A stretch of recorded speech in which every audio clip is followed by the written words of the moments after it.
Hablaremos hoy de Napoleón y de Esther Bergy. Es un episodio oscuro de la historia de Napoleón, quiero decir no muy conocido, y que ahora contaremos. Como bien sabemos, Napoleón vivió sus últimos años en la isla de Santa Elena, que estaba bajo el protectorado inglés.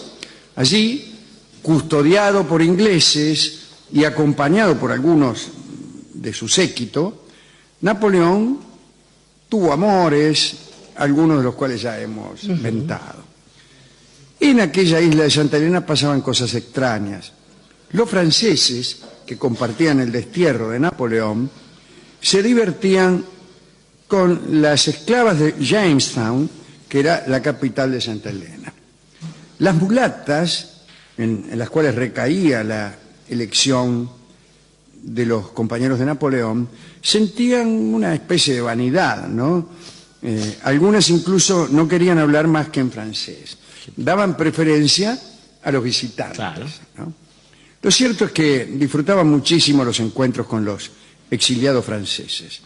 Era quizá un modo de rebelarse contra el maltrato de sus dueños, los ingleses.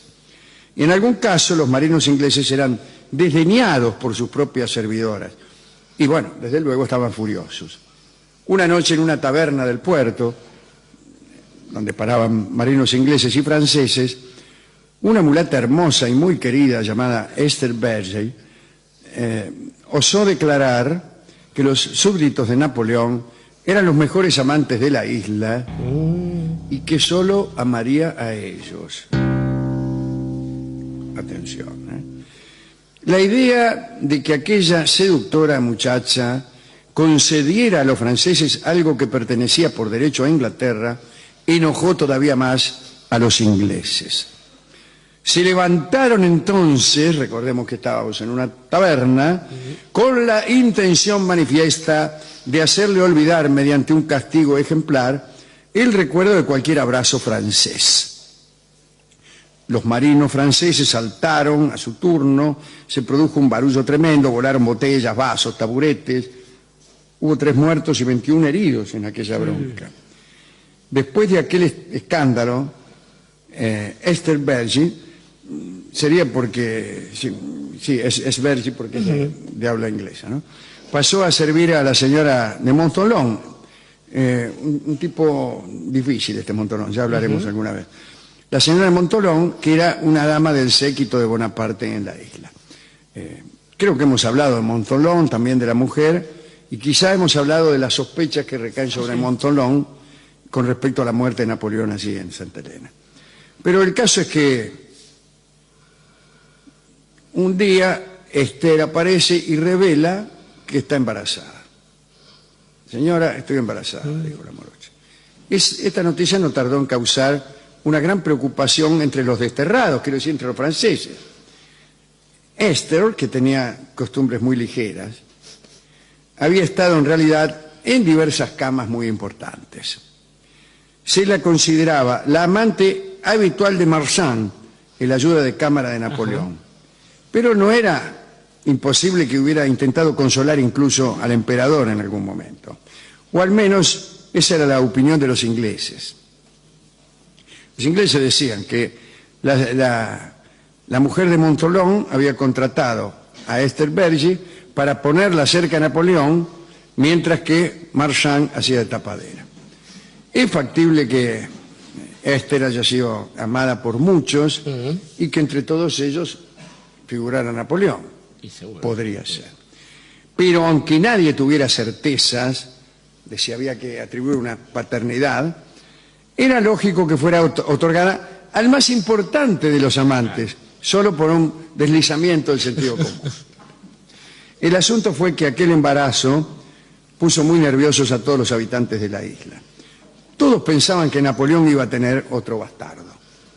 Y esos rumores llegaron hasta el propio Napoleón y él se indignó. Preocupado por levantar una estirpe alicaída, Napoleón negó todo y ordenó que Esther fuera expulsada de su séquito. Los ayudantes de Napoleón le hicieron observar respetuosamente que ese despido causaría un muy mal efecto en la población y que los ingleses publicarían en los periódicos que el emperador caído echaba a las criadas a la calle después de haberles hecho un niño. La verdad es que todos los hombres del séquito francés estaban enamorados de Esther. No querían que se fuera. Y entre los enamorados figuraban Marchand y el general Gourgaud, ayudante de campo de Napoleón. Desesperado ante la posibilidad de una expulsión, Marchand se plantó ante Napoleón y le ofreció una solución. Propuso casarse él directamente con Esther. De este modo, los rumores de un embarazo gestado por Napoleón se esfumarían. Napoleón le dijo a Marchand que estaba loco, que no podía casarse con una chica tan generosa en amores. Napoleón le advirtió a Marchand que ningún hombre de aquella pequeña tropa francesa podría mirarlo a los ojos o afectar indiferencia. Marchand insistió, aseguró que estaba dispuesto a hacer cualquier cosa por el bien de su emperador. Qué grande.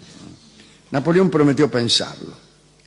A los pocos días llamó a Marchand y le negó la autorización. Le explicó que en los periódicos no dejarían de decir que había sido él el culpable de aquel embarazo y que había obligado a su ayuda de cámara a casarse con la sospechosa según la costumbre de los grandes señores. Sí. Y entonces le ordenó otra vez a Marchand que expulsara a Esther de su casa. Marchand se retiró apenado y al rato apareció el ayuda de campo, Gourgaud, que se plantó ante Napoleón y le dijo: vea, me quiero casar con Esther por el bien del emperador. Qué manía. Y Bonaparte, indignado, sostuvo aquellos mismos argumentos que había expuesto ante Marchand. Aquella misma tarde, era octubre de 1816, Esther Bergy salió del séquito de Napoleón y de la servidumbre de la señora de Montholon y se fue a vivir a una humilde casa en Jamestown con la estricta prohibición de acercarse a la fortaleza en donde apolillaba el emperador. Estaban también junto al emperador Marchand, Gourgaud, 14 marinos del ejército francés. En su casa en Jamestown, Esther tuvo su hijo y lo llamó Jimmy. En 1821, ya después de la muerte de Napoleón, Esther emigró con su hijo a Londres y se casó con un relojero llamado Gordon. Jimmy se estableció más tarde en Connecticut y se dedicó al periodismo y a la política.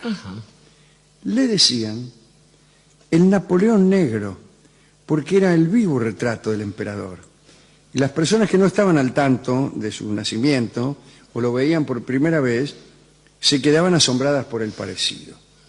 Él, por su parte, se mostraba muy reservado a este respecto y solo hablaba de su ascendencia bajo el influjo de la bebida. Jimmy murió el 25 de mayo de 1886.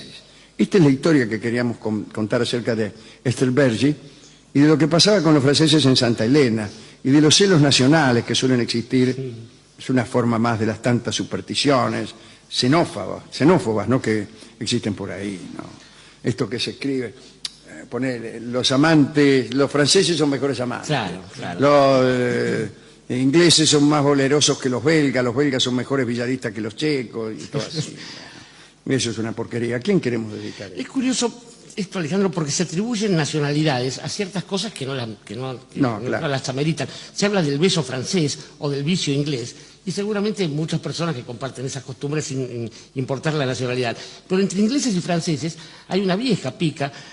Hay un refrán que dice: lo sublime, lo ridículo no hay más que un paso. Dicen, sí, el paso de Calais, que es el estrecho que separa Francia de Inglaterra.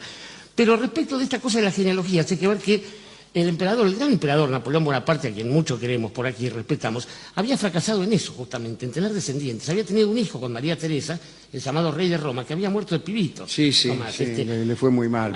Pero había instalado a sus hermanos en todas las cortes. El rey de Roma sobrevivió a Napoleón y murió joven. Joven, claro. Sí, pero no pudo pero ser. No hubo una estirpe que pudiese sostener, salvo un sobrino, como fue Napoleón III después, que pudiese sostener esto. Y en realidad lo que había era ciertamente un gran temor a que él pudiera generar alguna forma de descendencia, por trucha que fuera. Lo que me extraña es que también se haya escandalizado un poco el emperador de estas atribuciones, porque era una costumbre de él, cuando tenía que sacarse encima una novia demasiado pesada, cederla a sus oficiales, como hizo nada menos que con Desirée con... Claro, que fue después princesa de Suecia. Fue la reina. Porque el oficial a quien se la cedió devino en rey de Suecia. El rey de Suecia, y esa es hasta hoy la dinastía reinante de dinastía Suecia, son los que reina de entregan el Suecia. premio Nobel y todo eso. Una cosa que se demuestra es que los franceses tienen menos prejuicio con la raza que los ingleses y que los norteamericanos.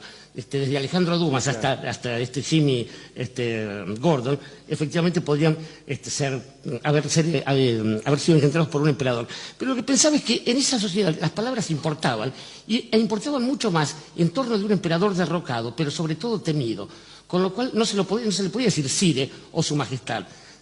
La gente no sabía cómo hablarle. Y probablemente esto haya pasado también a la hora de manifestarse cierto tipo de sentimientos con las mujeres. Era probable que una mujer pudiese desearlo, pero no amarlo. Me imagino a la pobre Esther dando vueltas por allí buscando alguna palabra que del mismo modo que los oficiales y los otros fuese un eufemismo, una cosa que está bien para la cortesía o quizás para la indiferencia, pero que en el fondo pueda revelar eso que sucedía o no sucedía, o quizás no sucedió jamás, o sucedió todo el tiempo entre los dos. Algo que aquí podríamos llamar cariño. Y cariño es efectivamente algo que uno no desea nunca del todo. No. Uno prefiere el amor o el deseo, sí. pero no el cariño. No el cariño. No el cariño. Y sin embargo, es el nombre de una canción, no sé si muy hermosa, pero extraordinariamente cantada. Vamos a escuchar Cariño, que es un vals de Francisco Canaro con la orquesta. Y cantan ahí, cosa rara, al mismo tiempo, en la segunda parte, en un trío extraordinario, Ada Falcón, Roberto Fugazó y Agustín Irusta.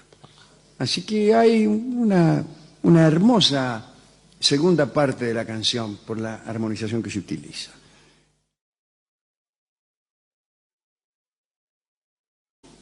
Tuvo amores, algunos de los cuales ya hemos inventado. En aquella isla de Santa Elena pasaban cosas extrañas. Los franceses, que compartían el destierro de Napoleón, se divertían. Hablaremos hoy de Napoleón y de Esther Bergy. Es un episodio oscuro de la historia de Napoleón, quiero decir no muy conocido, y que ahora contaremos. Como bien sabemos, Napoleón vivió con las esclavas de Jamestown, que era la capital de Santa Elena. Las mulatas, en las cuales recaía la elección de los compañeros de Napoleón, sentían una especie de vanidad, ¿no? Algunas incluso no querían hablar más que en francés. Daban preferencia a los visitantes. Claro. ¿No? Lo cierto es que disfrutaban muchísimo los encuentros con todos sus últimos años en la isla de Santa Elena, que estaba bajo el protectorado inglés. Allí, custodiado por ingleses y acompañado por algunos de su séquito, Napoleón